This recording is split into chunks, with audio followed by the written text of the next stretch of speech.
नमस्कार दोस्तों, स्वागत है आपका साइट फॉर वर्ल्ड के ऑफिशियल लर्निंग प्लेटफॉर्म पर, जहां स्टूडेंट्स और जॉब सीकर्स के लिए करियर, टेक्नोलॉजी और प्लेसमेंट से जुड़ी इंडस्ट्री ओरिएंटेड और प्रैक्टिकल नॉलेज दी जाती है।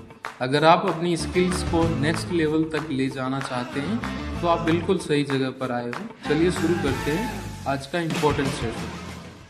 नमस्ते। कभी सोचा है कि ये जो बड़ी बड़ी कंपनियां हैं, ये अंदर से इतनी कॉम्प्लिकेटेड, इतनी उलझी हुई क्यों लगती हैं? मतलब उनके जो कॉम्प्लेक्स सिस्टम्स होते हैं ना, उनमें अक्सर एक क्योस सा मचा रहता है। तो आज हम इसी क्योस को सुलझाएंगे और थोड़ी क्लैरिटी लाएंगे। रेडी है? तो चलिए देखते हैं कि आज हमारा सफर कैसा रहेगा। सबसे पहले हम शुरू करेंगे एंटरप्राइज सिस्टम के केओस से। उसके बाद हम समझेंगे कि इंटीग्रेशन की लैंग्वेज क्या होती है, जिससे ये सारे सिस्टम्स आपस में बात कर पाते हैं। फिर हम देखेंगे कि प्रोसेस फ्लो को कंट्रोल करने के लिए रूल्स कैसे बनाए जाते हैं। इसके बाद हम डेटा से इंटेलिजेंस तक का पूरा सफर देखेंगे और फिर असली क्यों का पता लगाएंगे कि प्रॉब्लम हो क्यों रही है। और आखिर में इन सब पीसेस को जोड़कर पूरा सोल्यूशन स्टैक एक साथ देखेंगे। ठीक है? ओके, तो चलिए स्टार्ट करते हैं अपने पहले सेक्शन से, द एंटरप्राइज सिस्टम केओस। सच कहूं तो सारी कहानी यहीं से शुरू होती है। ये सवाल तो हम सबके दिमाग में कभी न कभी जरूर आता है ना, कि ये बड़ी बड़ी कंपनियां अक्सर इतनी इनएफिशिएंट क्यों होती हैं, काम इतना धीरे क्यों होता है, इतनी गलतियां क्यों होती हैं। इसका जवाब उनकी टेक्नोलॉजी में ही छुपा हुआ है। और ये रहा जवाब, इंफॉर्मेशन साइलोज। अब ये क्या चीज़ है? सोचिए, एक कंपनी है जो दर्जनों अलग अलग सॉफ्टवेयर यूज कर रही है, एक सेल्स के लिए, एक फाइनेंस के लिए, एक इन्वेंट्री के लिए। और प्रॉब्लम यह है कि ये सिस्टम्स आपस में बात ही नहीं करते, जैसे हर कोई अपनी अलग भाषा बोल रहा हो। और इसकी वजह से क्या होता है?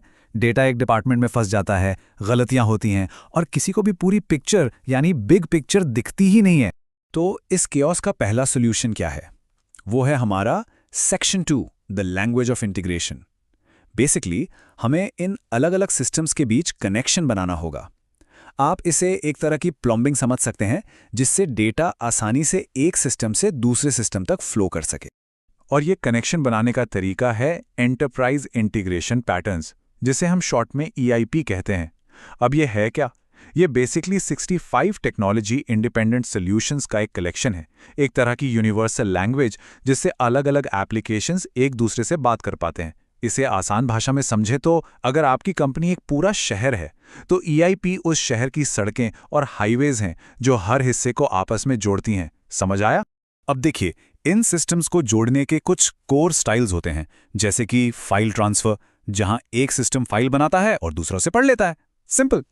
फिर है शेयर्ड डेटाबेस, जहां दोनों सिस्टम एक ही डेटाबेस का इस्तेमाल करते हैं। एक है रिमोट प्रोसीजर इन्वोकेशन, जहां एक सिस्टम दूसरे को डायरेक्टली कॉल करता है। और आखिर में है मैसेजिंग, जो कि सबसे फ्लेक्सिबल तरीका माना जाता है। और EIP क्या करता है? ये इन सभी स्टाइल्स को बनाने के लिए एक प्रॉपर स्ट्रक्चर्ड फ्रेमवर्क प्रोवाइड करता है। चलिए अब आगे बढ़ते हैं। हमने सिस्टम्स को कनेक्ट तो कर दिया, लेकिन क्या बस इतना ही काफी है? बिल्कुल नहीं। सिर्फ सिस्टम्स को जोड़ देना काफी नहीं होता। यहां आता है हमारा section 3, governing the process flow. मतलब हमें यह पक्का करना होगा कि इन जुड़े हुए सिस्टम्स पर जो भी प्रोसेस चल रहे हैं, वो बिजनेस के गोल्स के साथ अलाइन हो। इसके लिए एक रूल बुक चाहिए। और ये जो ब्रिज आप देख रहे हैं ना, ये इस कॉन्सेप्ट को बिल्कुल साफ कर देता है। प्रोसेस गवर्नेंस कंपनी की बड़ी स्ट्रैटेजी और रोजमर्रा के प्रोसेस मैनेजमेंट के बीच एक पुल, एक ब्रिज का काम करता है। वापस अपने शहर वाले एग्जाम्पल पे चलते हैं। अगर कंपनी एक शहर है, तो प्रोसेस गवर्नेंस उस शहर की सिटी प्लानिंग कमीशन है, जिसका काम यह तय करना है कि शहर कैसे बढ़ेगा, नियम क्या होंगे और सब कुछ प्लान के हिसाब से हो रहा है या नहीं। तो अगर इसकी फॉर्मल डेफिनेशन देखें, प्रोसेस गवर्नेंस एक ऐसा फ्रेमवर्क है जो गोल्स, रोल्स, रिस्पॉन्सिबिलिटीज और इंस्ट्रूमेंट्स यानी टूल्स को डिफाइन करता है। क्यों? ताकि प्रोसेस मैनेजमेंट पूरी तरह से कंपनी की स्ट्रैटेजी और बिजनेस ऑब्जेक्टिव्स के साथ अलाइन में रहे। इसका सबसे जरूरी काम यह है कि ये नियम सेट करता है और ये इंश्योर करता है कि सबकी मेहनत एक ही डायरेक्शन में जा रही है, फोकस बना हुआ है। ओके, तो अब तक क्या हुआ है? हमारे सिस्टम्स कनेक्टेड हैं और हमारे प्रोसेसेस के लिए रूल्स भी बने हुए हैं। ग्रेट! लेकिन अब अगला चैलेंज क्या है? हम ये कैसे समझें कि जो प्रोसेस हमने बनाए हैं, वो आखिर परफॉर्म कैसा कर रहे हैं, अच्छा या बुरा? यही है हमारा section 4, seeing the whole journey, data से इंटेलिजेंस तक। और यहां एक बहुत ही इंपॉर्टेंट सवाल खड़ा होता है, क्या हम सिर्फ एक्टिविटी के छोटे छोटे स्नैपशॉट्स देख रहे हैं, जैसे कि आज कितने ऑर्डर्स आए, या हम पूरे एंड टू एंड सफ़र को समझ रहे हैं? मतलब एक ऑर्डर आने से लेकर उसके कस्टमर तक डिलीवर होने तक पूरे रास्ते में क्या क्या हुआ, दोनों में बहुत फर्क है। और यहीं पर बिजनेस इंटेलिजेंस यानी बीआई और प्रोसेस इंटेलिजेंस यानी पीआई का फर्क साफ हो जाता है। देखिए, बीआई का फोकस होता है इंडिविजुअल प्रोसेस स्टेप्स पे। ये आपको बताता है कि व्हाट हुआ, क्या हुआ, जैसे 100 नए ऑर्डर्स आए, सिंपल। लेकिन पीआई ये पूरे एंड टू एंड प्रोसेस को देखता है। ये इवेंट लॉग्स और यूजर इंटरैक्शंस का इस्तेमाल करके आपको बताता है कि हाउ हुआ, मतलब कैसे हुआ। जैसे ऑर्डर्स इसलिए डिले हुए क्योंकि क्रेडिट चेक वाला स्टेप स्किप हो गया था। देख रहे हैं फर्क? एक बता रहा है क्या, दूसरा कैसे। तो अब हम अपने फाइनल गोल के काफी करीब हैं। सिर्फ प्रॉब्लम्स को देखना काफी नहीं होता है ना, हमें उनकी जड़ तक पहुंचना है और उन्हें ठीक करना है। और यहीं से शुरू होता है हमारा section 5, finding the real why. ये असली डिटेक्टिव वर्क है, जासूसी का काम। और जासूसी के काम में दो शब्दों का फर्क समझना बहुत बहुत जरूरी है, कॉरिलेशन और कॉजेशन। कॉरिलेशन का मतलब है कि दो चीजें एक साथ हो रही हैं। एग्जाम्पल के लिए, जब फ्रैंक काम करता है तो ऑर्डर स्लो हो जाते हैं। ये एक कनेक्शन दिखा रहा है, लेकिन ये रीजन नहीं बता रहा। वहीं दूसरी तरफ है कॉजेशन, जो सीधा कॉज एंड इफेक्ट बताता है। जैसे स्लो ऑर्डर्स इसलिए हो रहे हैं क्योंकि क्रेडिट चेक का स्टेप स्किप हो रहा है। समझे? फ्रैंक का होना सिर्फ एक इत्तेफाक हो सकता है, असली वजह कुछ और है। तो सवाल यह है कि हम कॉरिलेशन के इस जाल से निकलकर असली कॉजेशन तक कैसे पहुंचेंगे? इसका जवाब है causal process mining.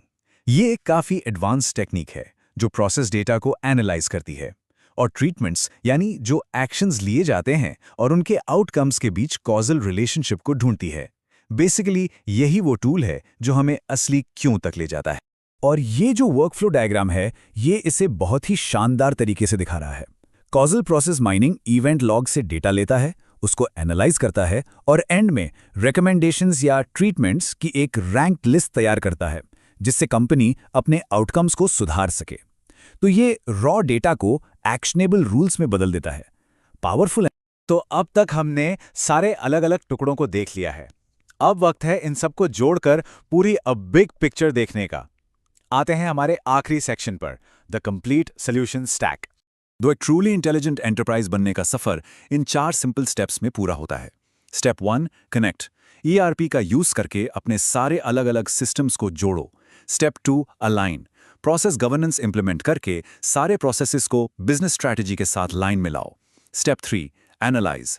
Process intelligence यानी PI का इस्तेमाल करके एंड टू एंड विजिबिलिटी पाओ। और आखिरी स्टेप 4, ऑप्टिमाइज। कॉजल माइनिंग का फायदा उठाकर प्रॉब्लम्स की जड़ तक पहुंचो और उन्हें ठीक करो। याद रखिए, हर लेयर पिछली लेयर के ऊपर बिल्ड होती है। और इस पूरी चर्चा का जो सार है, जो मेन पॉइंट है, वो इस कोट में है। असली गोल साइलोस के केओटिक कलेक्शन से एक पूरी तरह से इंटीग्रेटेड, गवर्न्ड और इंटेलिजेंट एंटरप्राइज की तरफ बढ़ना है। यही वो ट्रांसफॉर्मेशन है जिसकी हम शुरुआत से बात कर रहे हैं। तो अब एक आखिरी सवाल आपके लिए, क्या आपका बिजनेस सिर्फ कनेक्टेड है या फिर वो सच में इंटेलिजेंट है? इस सवाल का जवाब आपके बिजनेस। तो हमारे चैनल को सब्सक्राइब कीजिए और वीडियो को अपने दोस्तों के साथ शेयर जरूर कीजिए। कमेंट सेक्शन में अपना डाउट या नेक्स्ट टॉपिक लिखना मत भूलिएगा।